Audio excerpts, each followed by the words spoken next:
Well, first up, I wanted to talk about Cardano. I figured I'm going to want to talk about Cardano basically every show, whenever there's something relevant. And this week, you were sending me a tweet here that Cardano was going to be a futures contract set. Sorry, standard futures contract for Cardano is going to be set up on Coinbase. And I was scratching my head a little bit because I thought Cardano futures was already on Coinbase. But those are perpetual futures as opposed to standard futures. And so just the general idea here is that a futures contract is a promise to buy or sell an asset at a specific price by a given date. So if you're a farmer and you need oil for your farm and you want to be able to plan your expenses out, you go, hey, it's $50 a barrel now. I'm going to buy it now at $50 a barrel. So whoever's on the other side of the contract will deliver me 50 oil at $50 a barrel, even if oil goes up to $100. So I save money on that. Or if it goes down to $25, I still have to buy it for 50, and the other person makes money. But I'm okay because I have a fixed price for. I could plan for the price what my oil would be. In the crypto space, the futures contract is not like in the vast majority of circumstances isn't you're not going to get delivered the actual crypto at the end. It's cash settled. So you're making a bet directionally that, hey, I think in 6 months, Cardano will be lower than it is now, and so I'm going to sell it now, and when it goes lower, I'll be able to buy it back. It's basically like spot, but futures. Something happened in the future, and then you also get to leverage it. But for perpetual futures, which is a type of futures contract that only exists within the crypto space, it's like you get all the benefits of the leverage of the asset, but it never actually expires. So you never actually have to deliver it, which means you could hold this perpetual futures contract indefinitely. That sounds great. No, why would you ever sell it out of the money? Well, if it's a losing position, you might be like, I'm just going to sell it eventually. Plus, there's a funding mechanism where because you wouldn't want the futures price on a perpetual futures contract to get so far out of whack from the underlying spot price. It would just be crazy and be untradeable. And so, it's like, what are you trading at that point? Some other asset doesn't even exist. And so, there's a funding mechanism that, as it goes up or down, the people on the other side of that trade have to pay like whoever's the futures contract is this. Uh, there's a you have to borrow the asset to be able to short the future, and so you have to pay this funding fee in order to hold that position. So as the price gets further and further away from the spot price, the funding increases for whatever side you're on, whatever side is against that price move, and then there's an impetus to like sell off that asset or to close your position in order to not to be eaten out by that funding rate. Anyways, I try to make this short, but didn't make it short at all. In fact, that's just the full story of it. Um, but a standards futures contract does have an expiration, and so there's this incentive to well, necessity to close your position before the expiry, which causes all these sort of movements within the futures contract. It also allows institutions to hedge positions that they're in. So let's say some institution has a $1 million worth of ADA, and they're going to want to sell that ADA in 6 months because of whatever strategy they had. They know they're going to sell this ADA in 6 months. Yeah. And so what they could do is take the 6 months contract and sell it now. They sell that contract now. So they've basically hedged their position so that if the price of Cardano drops, let's say it drops by 50%, they have an obligation to sell that. They sold it. So they have an obligation to buy back that contract, but they don't have to buy it back at the price it is now. They could get to buy it back at 50% cheaper. So they make that difference. They make that 50% I in see. profit, but their current ADA million they're holding also dropped by 50%. Right. And so they make that difference. So they lose 50% on the value of the Cardano they have now, but they gained it on the futures contract and now they're whole. So they get to hedge their position. Um, and if it goes the other way, they sold it and Cardano goes up by 50%, then they owe that extra 50%, but their Cardano went up by 50%. And so they hedge it that way. And so you're able to make, and that's just like a simple idea, but there's all kinds of different plays that you can do when you have a futures system available. Institutions can actually make moves as opposed to, well, I guess I just to buy this ADA and hope that it goes up or whatever it is. So this news for Cardano is they're going to offer futures on what was it, Coinbase? On Coinbase, that's right. So And it is there increases the liquidity base for Cardano. and is this the first place where futures for ADA are available, or was it available on other No, but it's one exchanges? of the major platforms, right? Was it on the other major platforms, or is I this know something that it new? was perpetual futures were there, but I don't think it was on. I know it's out there. It's not on Gemini, which is the next thing. The Winklevoss twins, their platform, it wasn't there uh, either. And so, regardless, because the big players didn't have it, liquidity is much lower. So how big Which is is this news on a scale from 1 to 10? well, we don't know the reason why it's big. So I would say I would say it's a 7. I would say it's a 7 because had they just been added at the beginning, like with a bunch of other tokens, like Bitcoin and Ethereum, what have you, it would have just been like a non-story, right? But the idea here is that with King Trump, who tweeted out ADA, it forced ADA into a conversation where people are like, "Wait, what's going on here? Right. Why isn't ADA tradable on Gemini on Coinbase? What's going? Why are there's so many articles about Cardano that are negative from Cointelegraph, from whatever, all these different platforms, but they're being tweeted out by the president? Oh, and they're like, oh well, he only tweeted out because he only tweeted out like the top coins. Wait, it is a top coin? What? Yeah, I As know. When I heard that, I was like, when what are you people were talking like, about? "Oh, he You only," only did it because it was a top coin. yeah. What? So a drive-by guy will look at things and go, "Oh yeah, ADA's at the top thing, but it's not on your platform to trade." And so if you Yeah. wanted to have a basket, let's say you wanted to go out there and go, "Hey, all the ones that Trump tweeted out, I want a basket of all those goods." And you go, "Well, you can't get the ADA one." What? And so it shows that it looks like this is forcing of the narrative where people go, "Okay, well now we have to. Now it looks stupid. We got to be defending it before they can say it's a zombie chain, a ghost chain, and no one's even using it." And like, well, President Trump tweeted it, so and I and don't they're know what you're talking about. they're gonna be He didn't buying it, tweet right? Pepe. He didn't tweet anything else. He tweeted the Solana, XRP, ADA, Bitcoin, and Ethereum And the plan is that in that order. they're gonna be buying this at some point? Is that it? Well, it's not that they're going to be buying it. They want it as part of the strategic reserve, and currently they're just saying whatever's been confiscated through criminal means is what's going to be in the system. But that doesn't matter, right? The idea is they're talking about it. Right. And so now that's a consideration other people have to make. And if you think at all that ADA is undervalued, always hit that term, whatever value it's at, it's the value it's at. But if you think it will gain value in the future, then you go, okay, then you want to buy it now, even a small position. And if 2% of the world just allocated their money to Cardano, Cardano will be a bleh. Um, so that momentum is interesting. I love that discussion that's happening there, especially on the heels of actually when I just pulled this up, just a couple of the salient points here that's been happening in the crypto world. So you have all right. So the Plum hard fork. This is the first community-driven hard fork.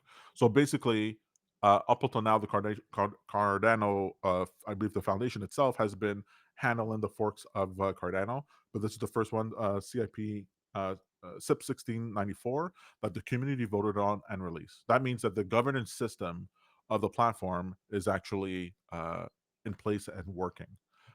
Where it's in the hands of the people now, like Charles has been saying. It's in the hands of the people, and the community can decide to do with it what they wish. We had, reduction of the treasury tax from 20% to 10%. That hasn't gone through yet. The expanded ecosystem. So we have almost 2,000 projects building on the platform as of February of this year.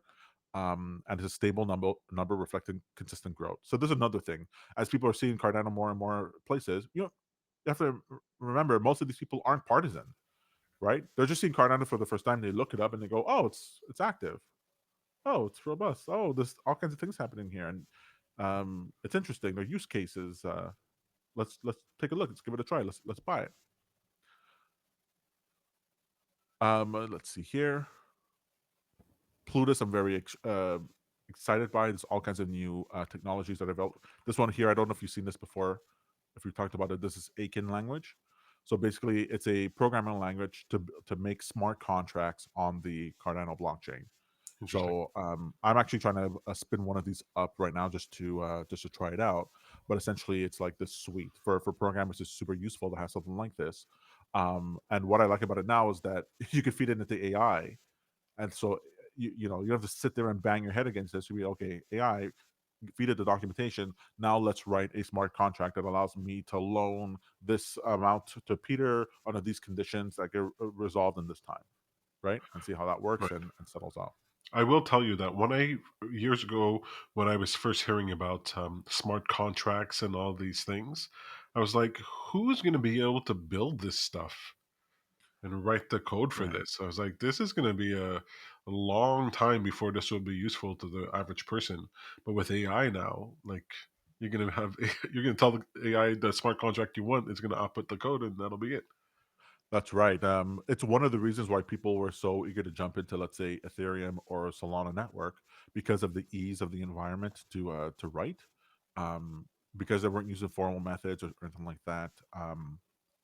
You can argue just spinning up something and getting it running much easier. Like people can go on Pump.Fun right now for Solana and just issue your own cryptocurrency token. Huh?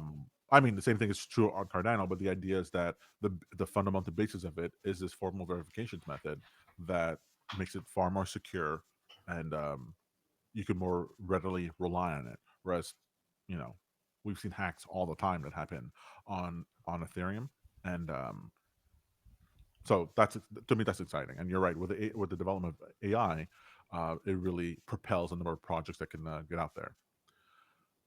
So they did the whole what was it called? The governance, right? The governance of the basically the Cardano Constitution has been ratified, and now they're issuing out.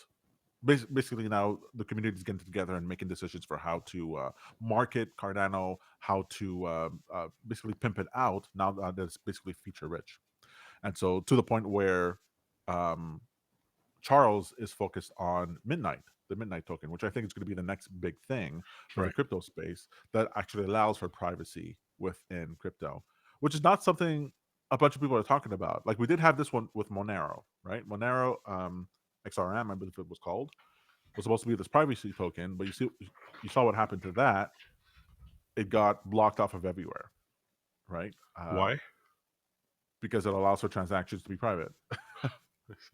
And so people don't want to trade the coin. But with Midnight, the way that they're tackling it is that it's not the blockchain isn't entirely like that, right? It's a native token on Cardano, and so you'd have to basically block the entire Cardano platform at the same time.